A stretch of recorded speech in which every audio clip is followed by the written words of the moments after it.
Welcome to another episode of Casual Cinephilia, where enthusiastic amateurs talk very passionately about movies. I'm Ian.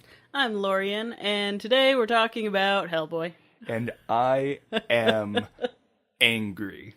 I am so angry at this movie. It should have been good. Yeah, it should have been. But it wasn't. It was It wasn't bad. It wasn't good. Bad. Yeah. It makes me so frustrated because... Okay, so it makes me so frustrated because Guillermo del Toro and Ron Perlman have been trying to get Hellboy 3 made. Uh-huh. They've been actively fighting for it. Yeah. And the studio said, no, we're going to reboot with a different director, which the director has made some good films. Like, he directed The Descent, which is an amazing horror story set in a cavern. But why? And so they get a new director and they get a new actor, which I love David Harbour. He's great in Stranger Things. I love him. He's a great actor. But we have the two people who made Hellboy popular. Like, don't get me wrong. The comic books were great. But they were a very niche comic. You know? Like, not many people read Hellboy. Yeah, I didn't read Hellboy. Yeah. I didn't until I watched Guillermo del Toro's movies and wanted to know the source material. And so I was already a little distraught when I learned that it was a different director and different main actor, but I heard that they were going to go more with the source material. It's like, okay, that could be interesting. I could probably rant for the next hour on just how upset I am about... It literally checked every box of dislike in a movie for me. I'm not gonna see it again. But I didn't feel like I wanted to kill somebody leaving the theater. Here's the thing. Based on everything people had already been saying and the trailers... Mm-hmm. I went into this expecting essentially Van Helsing. Right. And that's what I got, so none of my expectations were mismatched. This just really, as we've discussed, felt like it should have been released in 2002. No, it would have fit perfectly in either like the late 90s or the early 2000s. That's the era of comic book vibe they went with. We're so edgy, let's push this really fringe thing that a few people like out into the general population, which doesn't make sense anymore. And also, it feels like they had decided to go grab a computer out of Pixar's dumpster from 1982 and use that for their CG. Because it was so bad. It was so bad. I literally went back and watched the original Hellboy. It looks like they used the same Demon Baby CG, except for with maybe a different texture. Not a better texture, just a different texture. Yeah. No, totally. Like, it was at the level where you were noticing their textures that they were applying. Yeah. Bad. There was some horrible green screen in it, too. There's not many positive reviews for this movie. I think it's sitting currently at 14% on Rotten Tomatoes. So abysmal. My outrageous opinion is not so alone in this world. No. But the positive ones say that there's a specific scene that's enjoyable. And it's the giant scene where Hellboy's fighting three giants. It's so bad. Like, it is so obviously green screen. It was bad. Like, to the point where you see Hellboy, David Harbour, running in place with the world just moving around him. It looked like someone making a fan-made Yeah, Hellboy. it did a little bit. With who their uncle or aunt is a Hollywood makeup artist. Where they got the costume solid. This movie did well with its practical effects. Yeah, so, spoiler alert, we will spoil everything about this movie. Not that we will recommend... Spoiler to this podcast, I don't recommend this movie, but we'll get to that part later. But there were several moments of like, oh my God, that's gorgeous. Like Hellboy himself. I loved his makeup. I loved the character design of Baba Yaga. Like her character was so creepy, and like the peg legs and like gross. the doing the backwards like crab walk, and like she was creepy and gross and just disgusting, but you couldn't take your eyes off of that train wreck of that character because she was so well designed and just, it was cool. She was a very comic book character. Very comic very book comic character. book. I loved, I mean, the character progression of the pig guy was confusing and a mess, but I loved his physical design. Like I loved the way he looked.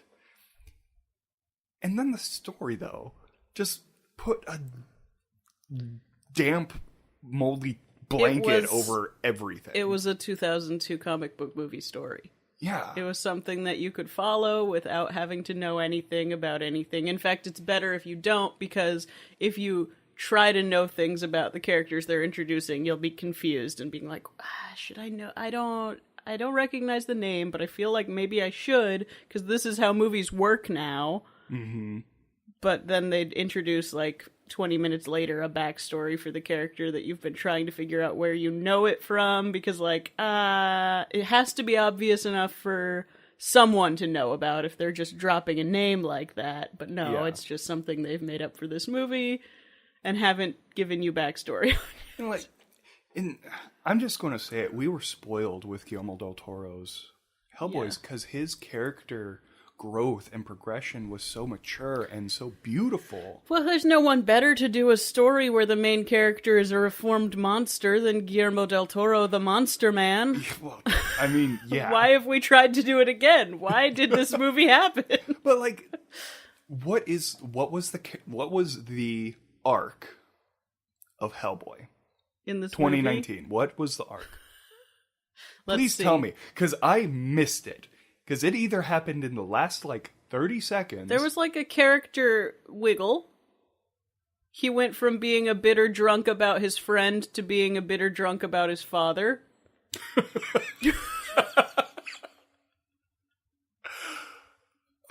He believes in ghosts now. Does that count? I'm just going to go out there and say it. Ian McShane, you are better than this. Like, I do like him in the Hellboy setting. He was a great choice, if only the material had been better for him. He was given the worst script ever. Yeah. Because his character had no progression. He was an ass father in the beginning, and his literal pep talk after he died as a ghostly apparition coming out of the gullet of one of the other characters was quit being a bitch. Right. And man up. Yeah. It's like, the fuck? Like, none of the... And Hellboy's like, you're right, and decapitates the bad guy, and you're like... You've literally just were complaining about how your father never hugged you, never loved you, trained you to be a weapon, and then his pep talk is, stop complaining, don't be a bitch, and be a weapon. And you're like, all right. Yeah. What? Though I did like him in the setting. Like I say, if he had been in the Guillermo del Toro Hellboys, he would have been such a fit for the universe. If Guillermo del Toro takes over and does a prequel setting of the Nazi hunter with Ian McShane as the cryptozoologist yada yada set in 1930s, I would watch the shit out of that. Yeah. Like hunting down occult things and like, you know, the ally perspective of like the supernatural stuff going on in World War II. I would be so down for that. Yeah. Ian McShane would be perfect. Mm-hmm. In this movie, his character was not only wasted, yes, but the impact was completely false and empty. Can we find a character that did have an arc in this movie? The pig guy? Maybe. Except for he exploded. Well, you don't have to end an arc alive. But, no, because he got what he wanted and then died. Like, it was a path of revenge. But no, he didn't even get what he wanted. He didn't get what he wanted. Yeah. Although, semantics, he did get what he asked for. But that's more of, I guess that would be a villain arc. Sure. Inverse arc. The only one I can think of, not Daito. What was the... Oh, Jin from Lost. Yeah. I like him too. He was weirdly cast in this movie. The actors, like, individually, I loved the cast. Mila Jovovich, David Harbour, Ian McShane, like... It should have been good. On paper, this should have been good.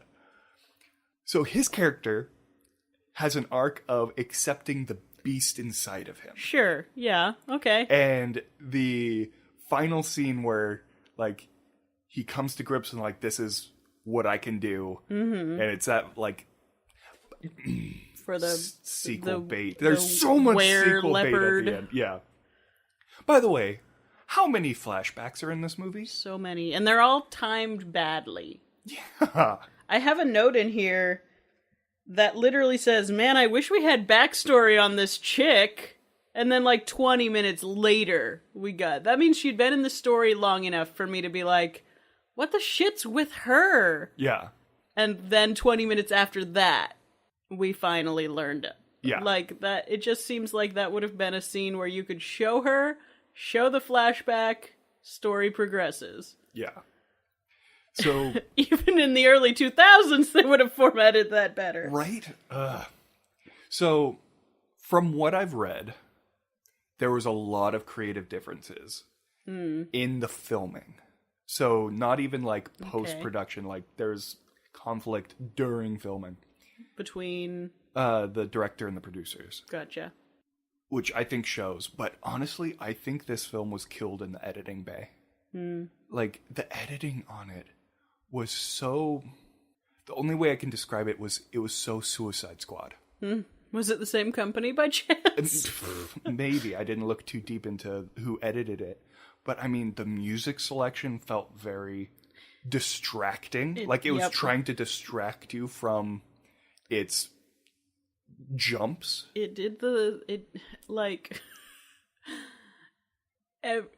everything felt like it came out of 2002. Yeah. It felt like I was going back to watch Ang Lee's Hulk or Van Helsing or like this group of movies that came out when they were Renegade and listen to our rock music and how cool is all this opaque paint can blood and like...